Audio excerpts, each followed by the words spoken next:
நம்ம எப்படிப்பட்ட சூழ்நிலையில் வைக்கப்பட்டிருக்கிறோங்கிறத அறிந்திருக்கிற காண்கிற நல்ல ஆண்டவராக இருக்கிறார். ஆமென். நான் தைரியமாக சொல்லுவேன், எப்படிப்பட்ட நிந்தனை, எப்படிப்பட்ட போராட்டம், எப்படிப்பட்ட தூஷணங்கள் ஆண்டவரே அப்படின்னு நம்ம வேதனையோடு பார்க்குறோம்ல, அவரை நோக்கி கூப்பிடுறோம்ல, அதை பார்க்கிற கேட்கிற நல்ல ஆண்டவராக இருக்கிறார். ஆமே.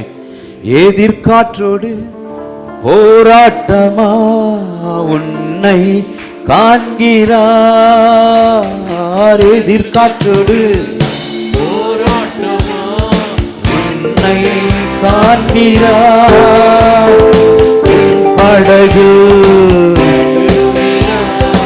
அமைதி தருகிறார். படகு அமைதி தருகிறார். நீ அழவேண்டா, அழவேண்டா, அதிசயம் செய்திடுவார். உன்னை காண்கிறார்.